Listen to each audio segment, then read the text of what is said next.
Chers téléspectateurs de TM1, merci de nous retrouver pour cette toute nouvelle émission de votre grille. Nous avons décidé avec Bamako Art Gallery d'avoir une émission consacrée à l'art contemporain.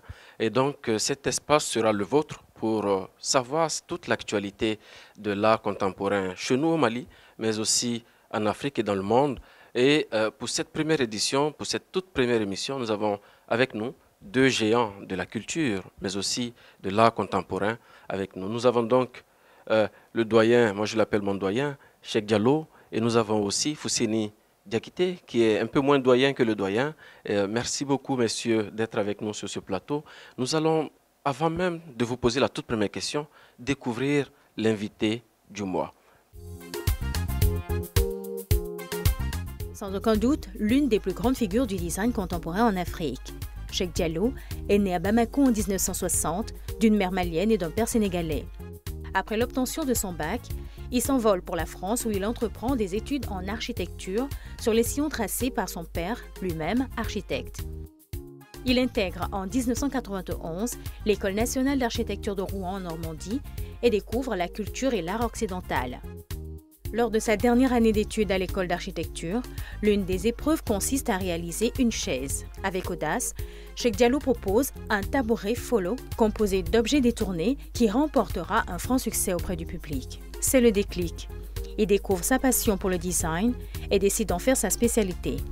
Cheikh Diallo intègre alors l'École nationale supérieure de création industrielle à Paris de 1992 à 1994. Lors de ses études, il remporte à 2 reprises le premier prix du concours des arts décoratifs de Paris pour sa lampe Ifen et sa chaise Rival.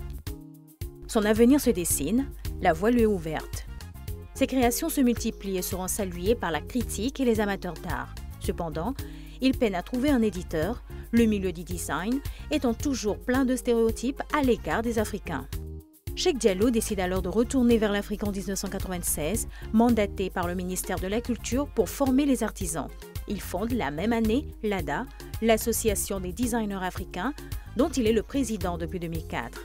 En 1997, il crée sa propre entreprise, Diallo Design, multiplie les allers-retours entre l'Europe et l'Afrique pour organiser de nombreux workshops afin de valoriser l'artisanat local et de lui donner un nouveau souffle. Il fait appel aux artisans locaux dont il utilise les savoir-faire et la maîtrise pour créer des pièces innovantes, uniques, en phase avec la modernité.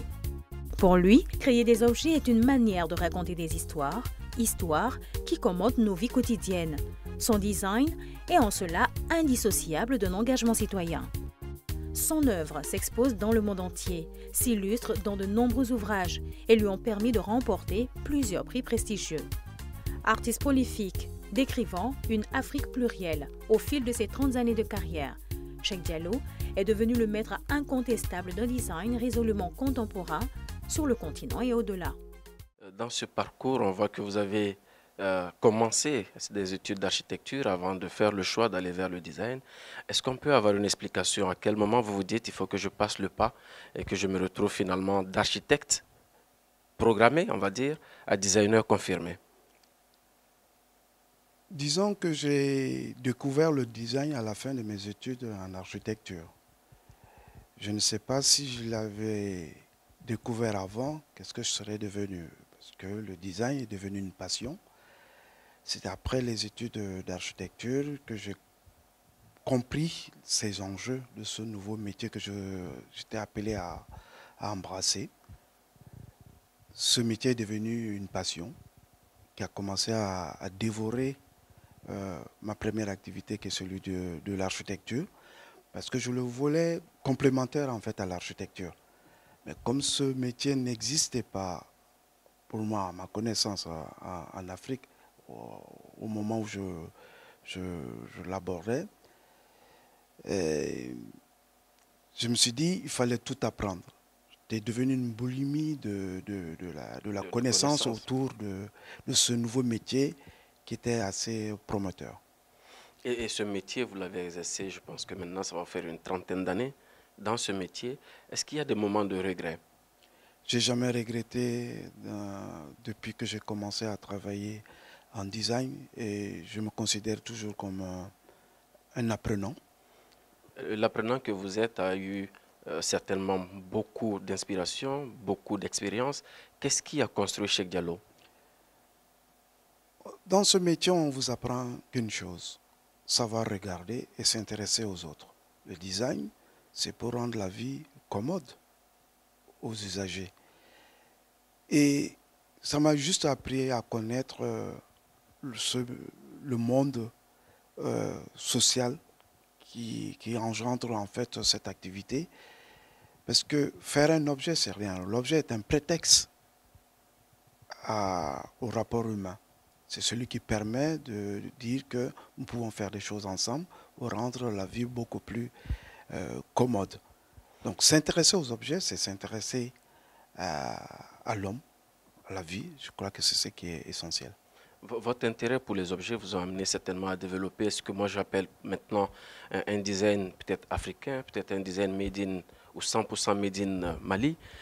Aujourd'hui, comment est-ce que vous voyez votre travail? Comment est-ce que vous le percevez au-delà de l'objet, comme vous dites? Comment est-ce que vous le percevez dans sa construction dans un État, celui du Mali, aussi au niveau africain et mondial? Tout au début, il fallait, quand je commençais ces études, j'étais peut-être parmi les premiers Africains en fait subsahariens, parce que je n'en ai pas rencontré. Trouver une écriture. Je pensais que le design fait en Afrique était absent de la scène en Afrique et en Europe. J'étais à la quête d'une écriture des objets contemporains africains. L'objet traditionnel, on sait, les musées sont gorgés de ces objets, de ces traces, de ces histoires. Il m'appartenait de dire que cet objet, ce futur objet, qui devait dessiner les contours de la modernité africaine, on devait le trouver ensemble. Absolument. Ensemble, ça veut dire le concepteur et les fabricants. On sait qu'en Europe, ce qui régit le design, c'est l'industrie dans le premier temps. En Afrique, le tissu industriel étant un peu faible, il fallait s'appuyer sur des savoir-faire artisanaux. Et ces savoir-faire-là, c'était un pan de la culture qui s'y trouvait. Donc, j'ai cru bon, en tout cas en mon temps, d'associer dès le début le savoir-faire artisanal pour proposer de nouveaux objets et une nouvelle écriture, qui aujourd'hui, voilà, peut-être me définit. Donc, fait ce choix-là de revenir au Mali avec certainement une création propre à vous, un processus de création qui vous est propre. Je voudrais inviter nos téléspectateurs à découvrir avec nous comment est-ce que Cheikh Diallo conçoit ses créations et comment est-ce qu'il arrive à nous dessiner ces meubles qu'il nous reçoit aujourd'hui. Merci de suivre ce reportage.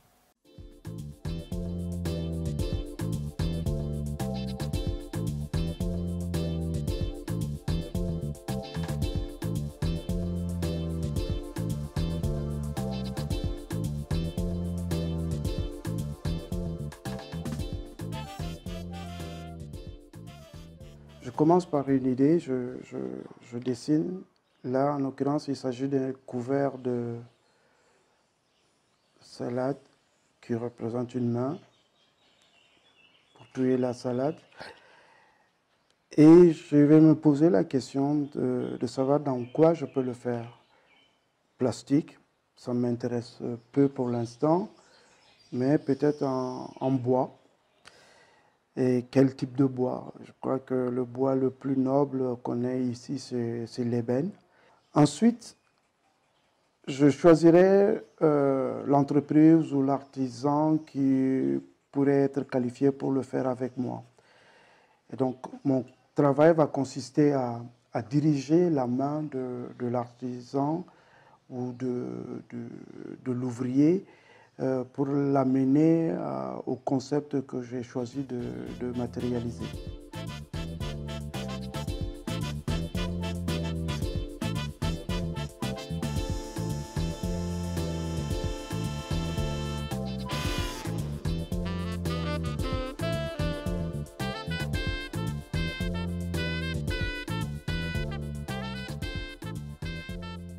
Mon travail est reconnu par l'utilisation de ce fil nylon qui nous venait du Japon, mais maintenant c'est la Chine qui nous l'envoie.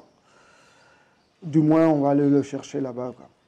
Et c'est le fil qui sert à faire ce fauteuil qu'on voit un peu partout dans Bamako, ce fauteuil qu'on appelle le fauteuil du gardien. Le concept, c'est de partir avec des matériaux qui sont accessibles. En l'occurrence, le fer à béton, c'est le matériel, c'est le métal le plus accessible parce qu'on en fabrique maintenant au Mali et ça rentre dans la construction des maisons. Le concept du fauteuil, c'était puisque on avait décidé d'utiliser un fil électrique avec un système d'enrobage, on s'est dit, avec un seul fil, est-ce qu'on peut réussir à faire tout un ensemble de fauteuils qu'avec un seul fil? C'est un challenge et on essaye de le faire. De la même fracture, on l'a tenté de monter un fauteuil cubique avec le même process. Il consistait tout simplement de tordre le fil comme des boyaux, comme ça. Ça nous donne cette forme tressée. Je trouve ça très intéressant. Et là, on n'a pas utilisé de colle ni d'autre. On a utilisé le même fil pour les ligaturer. Et les ligatures sont une modénature. Toute la beauté, si on peut, toute l'esthétique de la forme réside dans la façon de ligaturer ce gros fil. Le but, c'est d'en faire un fauteuil. On va essayer d'enrober. L'assise, ce serait de rentrer un peu dedans, donc de le ligaturer, voilà, de le bomber et de revenir pour former toute la structure sera enrobée de ce même fil.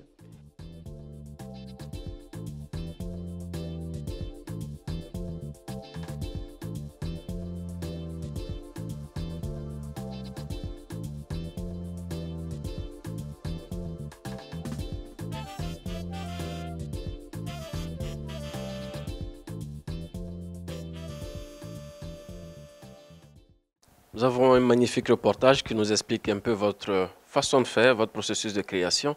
Mais avant d'aller dans les détails, je voudrais savoir pour vous, qu'est-ce que c'est que le design? Aujourd'hui, je suis tenté de dire que le design, c'est pour qu'il y ait design, il faut un concepteur, un fabricant, un vendeur et un client qui consomme. Donc un circuit. Le design, c'est étoffé de plusieurs définitions. Parce qu'au début, c'était le dessin et le but. Dessin aussi, avec des orthographes différents. C'est un mot anglais que les Français se sont bien accaparés parce que c'est devenu un concept. Tout objet qui nous entoure, qu'il soit industriel, parfois artisanal, il y a un designer qui est derrière, donc un concepteur. Donc, que ce soit le design industriel ou le design d'environnement, c'est l'art de concevoir des objets pour la vie quotidienne. Votre art de concevoir les objets pour la vie quotidienne, vous l'avez porté jusqu'à ce que ce soit une entreprise aujourd'hui. Est-ce que cette entreprise porte en elle une philosophie? Oui, je suis citoyen malien qui a vécu un certain temps en France, qui a appris ce métier-là là-bas. Le design, au-delà du concept, il y avait une identité à défendre. Absolument. Et j'étais frustré de ne pas savoir que les objets contemporains, quand je débutais, faits en Afrique, étaient absents. On se devait d'écrire. Et on s'est réunis en tant que designers africains pour poser des concepts de l'africanité dans le design. Parce que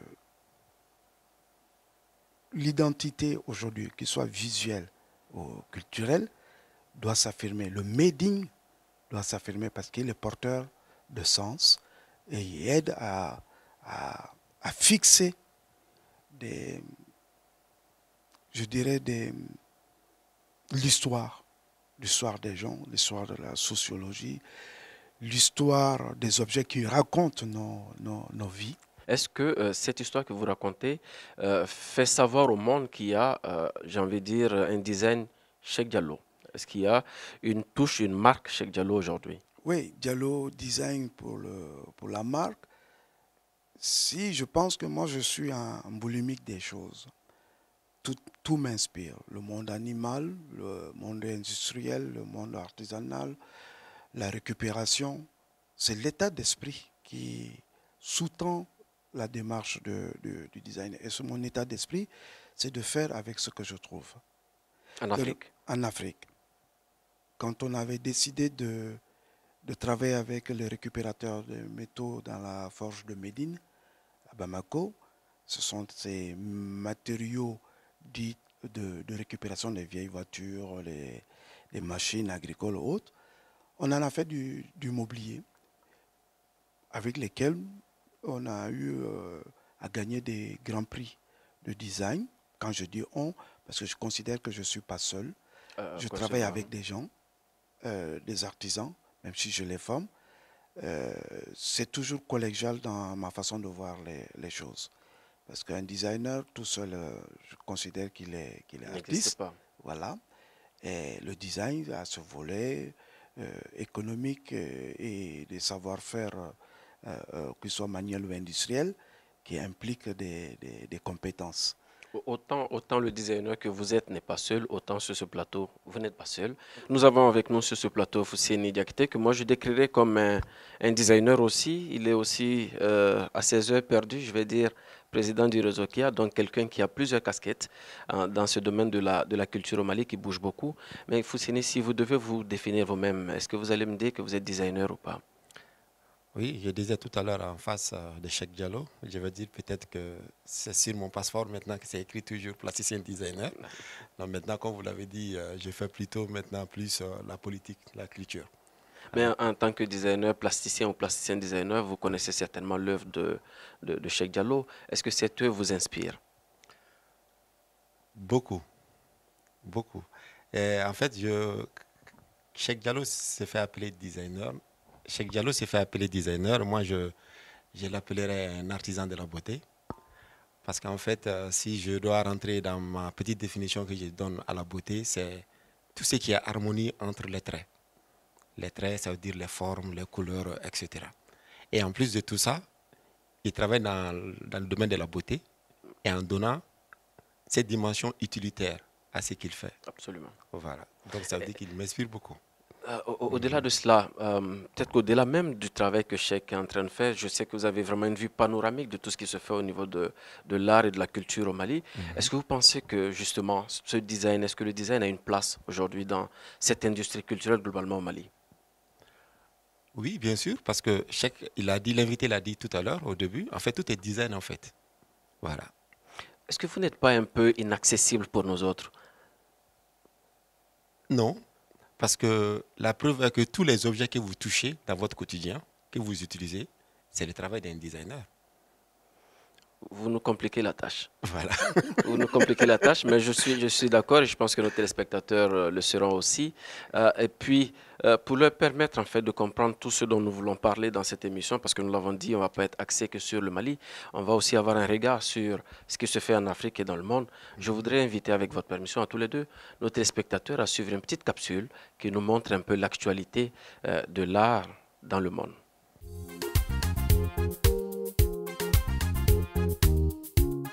À découvrir jusqu'au 27 juin 2021 au musée du Quai Branly-Jacques Chirac, l'exposition Ex-Africa, présence africaine dans l'art aujourd'hui, met en exergue les relations entre l'art africain ancien et contemporain. La galerie Cécile Fakouri à Abidjan présente Un et multiple, la première exposition personnelle d'El Hadj Lensi Deloumo jusqu'au 6 mars 2021. Le musée d'art moderne de Paris, MAM, propose à partir du 22 janvier l'exposition The Power of My Hand Afrique, artistes femmes. Des œuvres réalisées par 16 artistes femmes issues de plusieurs pays africains anglophones et lusophones et de la diaspora, offrant un aperçu d'une scène artistique contemporaine africaine. Jusqu'au 2 mai, le musée d'art contemporain Tsetsmoka au Cap, en Afrique du Sud, présente Werin Fogeban, une rétrospective de l'artiste sud-africain Senzeni Marasela. Donc, après cette petite capsule, nous, on est curieux de savoir aujourd'hui quelle est votre actualité à vous. On a vu l'actualité internationale, mais on se dit que pour vous qui êtes très, très actifs, vous avez certainement une actualité à nous communiquer. Oui, bien sûr.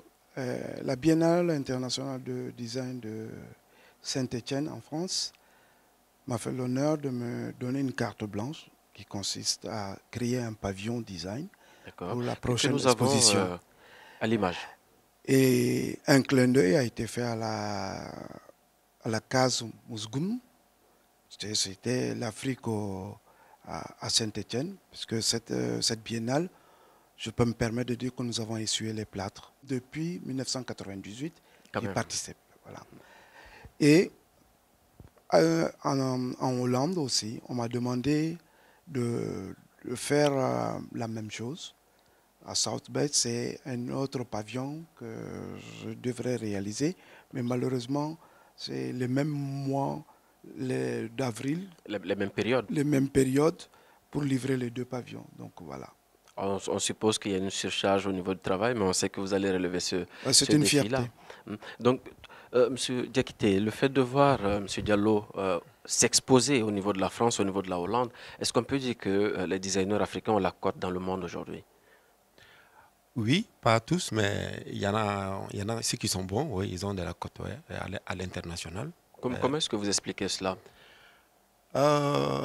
Je dirais pas, on a l'habitude de dire qu'on n'est pas prophète chez soi, je dirais pas ça forcément, je dirais plutôt que c'est parce que l'Afrique, les dirigeants et même la population lambda, on n'a toujours pas compris l'utilité, l'intérêt de l'art. Parce que normalement, l'art ne doit pas avoir d'intérêt, mais quand ça rentre dans le design, il y a une utilité.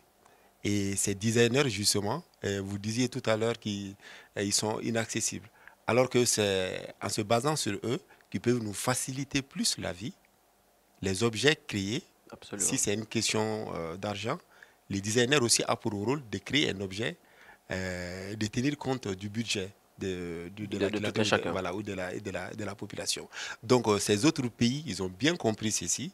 Et si nous, on n'a pas compris ça, donc forcément, ils s'exportent en fait, ils sont pris au sérieux, ils sont plus impliqués à ce niveau-là que par rapport à ici. Mais si vous m'amenez sur ce terrain, ça va être très intéressant parce que la question aujourd'hui, c'est de savoir, c'est que si les doyens ou encore ceux qui sont bons, comme vous dites, s'exportent, est-ce que ça peut encourager une jeune génération d'artistes aujourd'hui à se dire il y a quand même un chemin à se tracer et est-ce que ce chemin-là peut se tracer dans nos pays? Oui, parce que quand vous regardez même le travail de Cheikh Diallo, oui, en fait, le matériel qu'il utilise, les matériaux utilisés, c'est d'ici.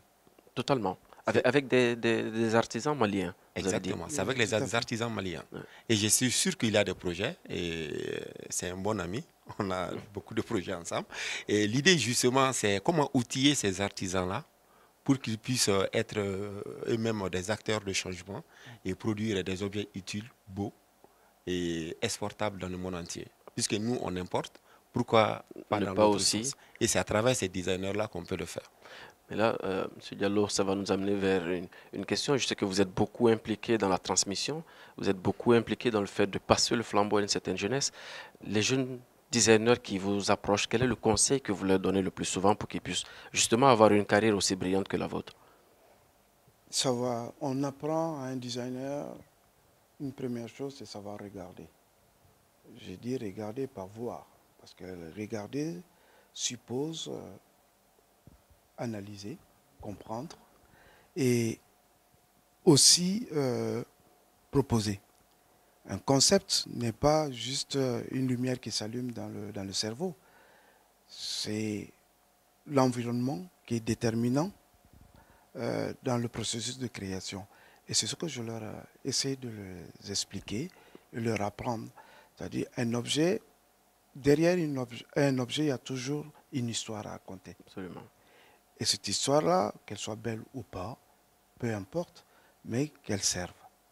Et savoir faire de la narration à travers la forme, parce qu'on est quand même des conteurs de forme, c'est proposer des nouvelles solutions pour la vie quotidienne.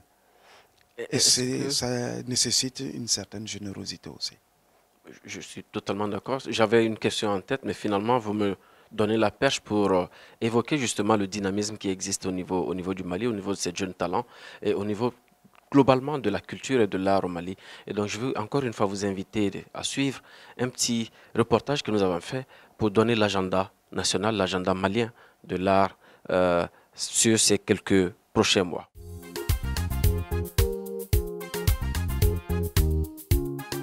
Lancée le 11 février 2021, l'exposition Le Temps de Mohamed Ouedraogo se tient à la résidence Casablanca. Une exposition organisée en partenariat avec la Galerie Médina. À partir du mois de mars, la H-Galerie propose le Kanguissa des voisins, un afterwork où l'on peut découvrir les œuvres d'art réalisées par des jeunes artistes plasticiens tous les vendredis à partir de 17 h. Pour célébrer le 8 mars, la Bamako Art Gallery propose une exposition dédiée aux femmes artistes. Une opportunité pour découvrir la créativité et le talent de 5 femmes artistes émergentes de la photographie, de la peinture et du design au Mali.